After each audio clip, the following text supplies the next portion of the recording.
A woman, 73, sits at a quiet kitchen table on the morning of her birthday. The phone is dark. The coffee in her hand has gone lukewarm. The clock above the stove reads 9:47. She is not crying. She is not angry. She is simply listening to a silence she did not expect at this age.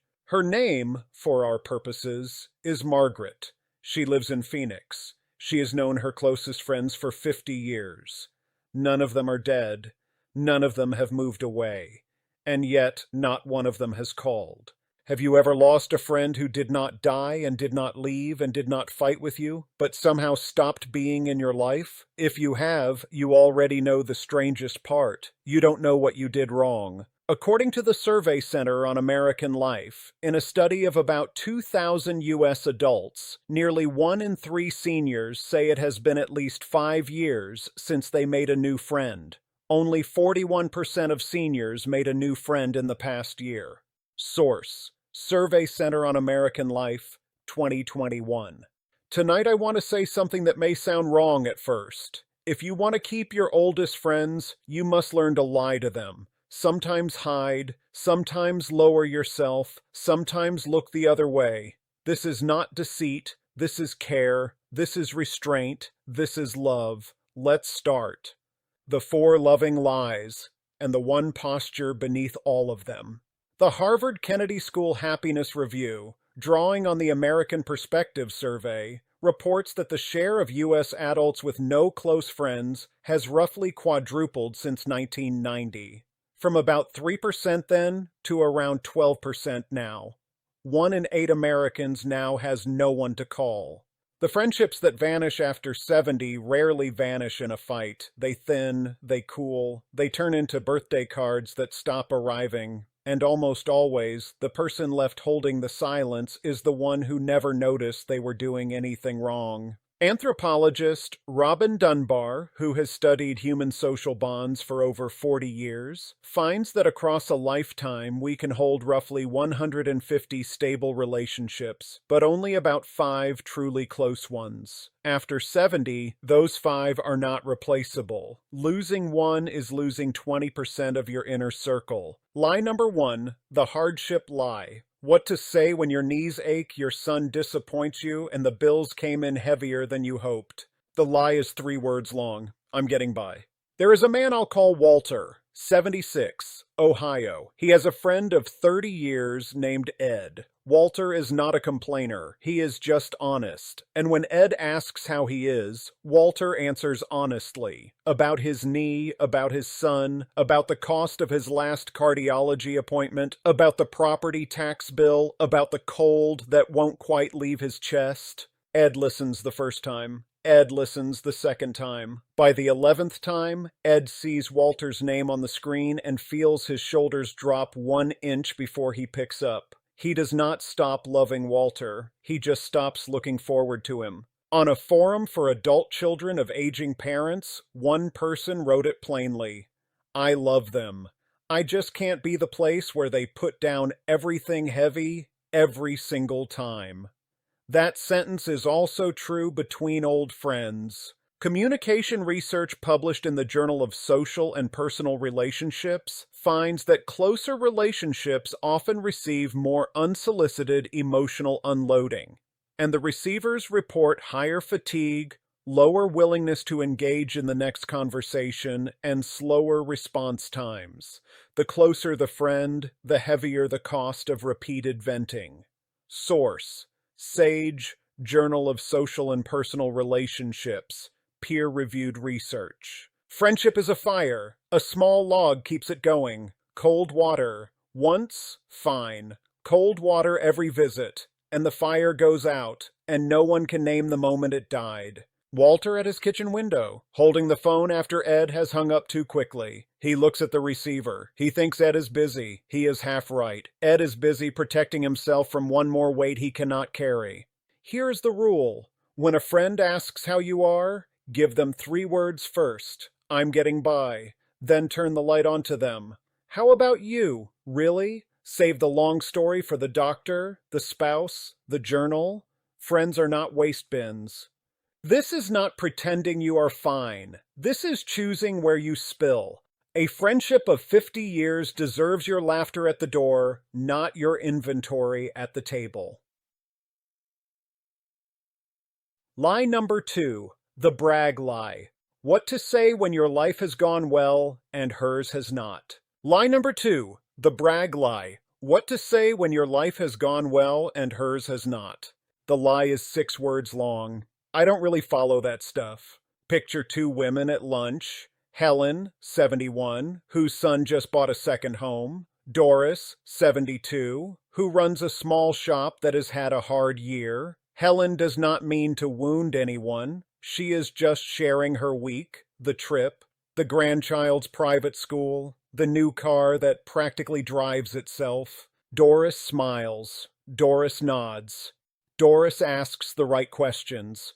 And on the drive home, Doris is quieter than she was on the way there, and she cannot quite say why.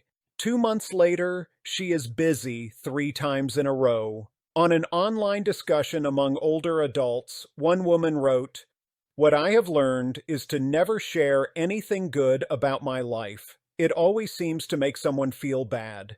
Read that sentence twice. That is what your friend may have been quietly deciding. A consistent finding in social comparison research. People experience the deepest sting not from strangers who outperform them, but from peers and close friends. The closer the relationship, the sharper the comparison. This is why, between old friends, the same sentence that would slide off a stranger cuts the friend who shares your history. The brag lie is not silence about your blessings, it is restraint about their size. We're doing fine. Tell me about you is 1 sentence. It saves a friendship. A tilted table is the right picture. When one side is raised, everything on the other side begins, very slowly, to slide. No one announces it, no one breaks anything. The dishes simply end up in her lap. After 70, friendships sit on a level table. The minute you raise your side, your trip, your grandchild's award, your portfolio, the table tilts. She doesn't say anything. She just stops accepting the lunch invitations. Keep the table flat. I don't really follow that stuff. How's your week been? This is not hiding your joy. Tell your spouse, tell your sister, tell the journal in your nightstand. But across the table from a friend whose road has been harder, choose the smaller version of the sentence. That is what friendship at this age asks of you. Soften your pain, hide your gain, hold your verdict, cover her flaw. 4 short rules, 1 quiet posture beneath all of them. Lie number 3, the verdict lie.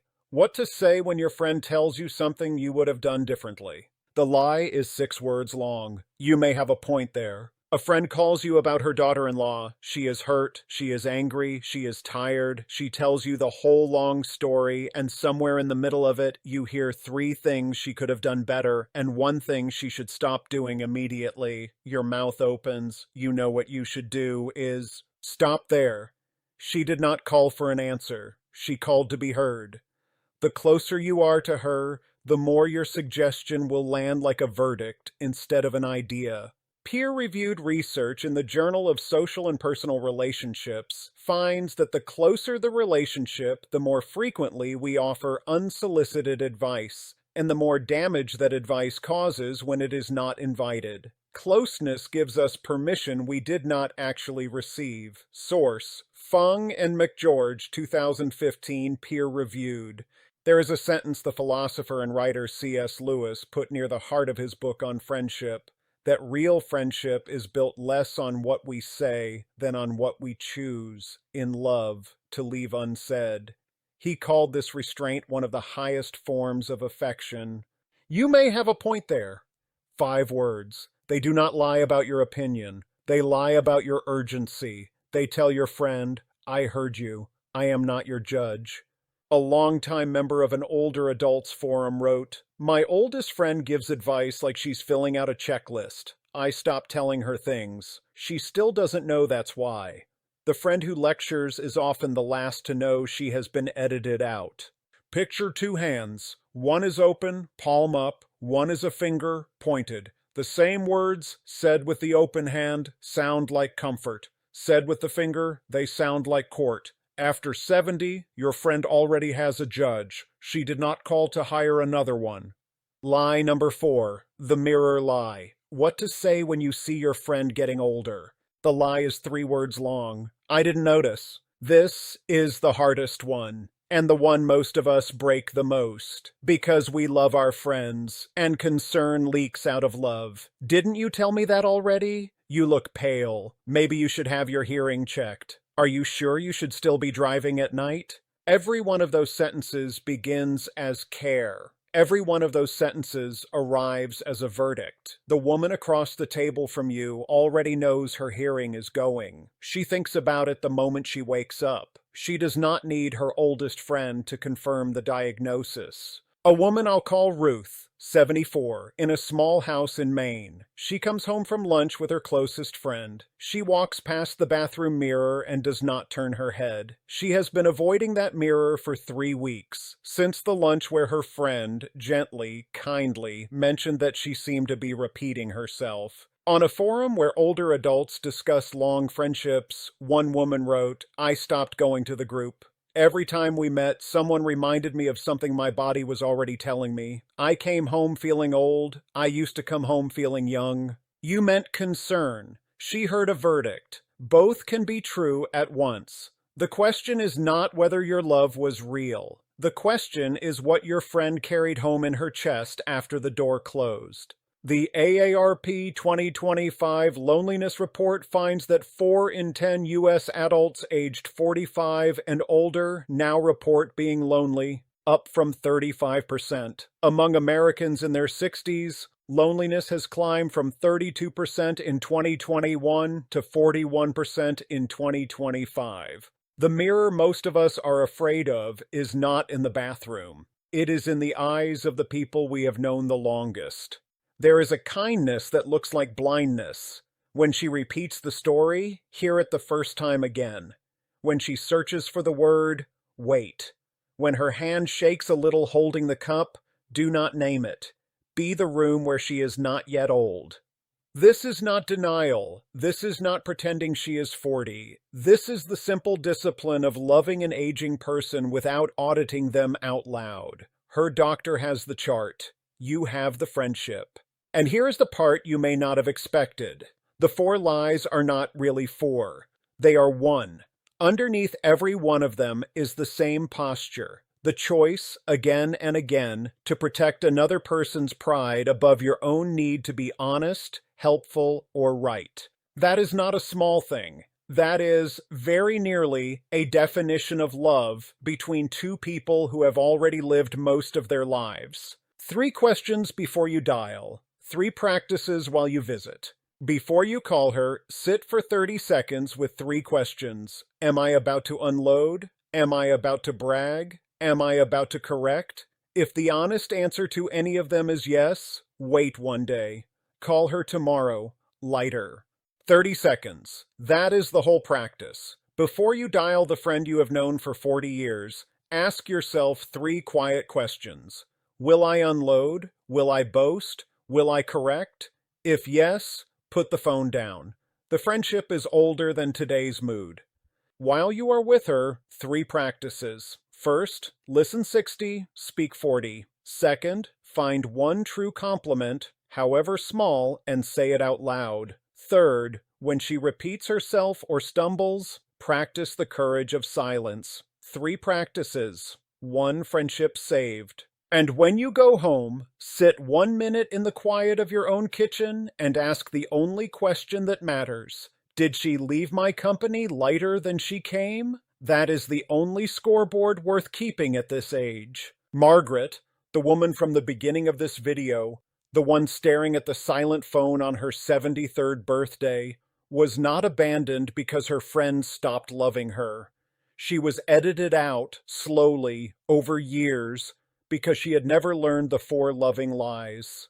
She had been honest, she had been generous, she had also been exhausting, comparing, correcting, and noticing out loud. None of it from malice, all of it from the simple belief that good friends say everything. They don't. Good friends, especially old ones, learn what to keep to themselves. This idea is not new. C.S. Lewis, in his small book on the 4 kinds of love, suggested that real friendship grows in the space we leave around each other, the parts we choose gently not to say. The book is The 4 Loves. It is short, and for anyone over 70 who still has a friend left to keep, it is one of the most useful things ever written. Pick up the phone tonight.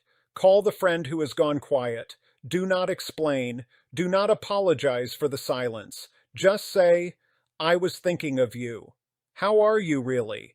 Then close your mouth and listen for the next 10 minutes. And one day, sooner than you think, that friend will say something simple. "You're easy to be with. I feel lighter when we talk." That is the whole reward. That is the entire prize for everything we have just discussed. If even one sentence tonight reminded you of a friend you've been quietly losing, leave a small mark in the comments. And if a name came to mind while I was speaking, please send this to that person gently. Some friendships only need one careful hand to come back. At our age, a friend in the room is not a small thing. It is, very nearly, the largest thing left. Larger than money. Larger, some days, than health. Keep yours. Lie about the 4 small things. Tell the truth about everything that matters.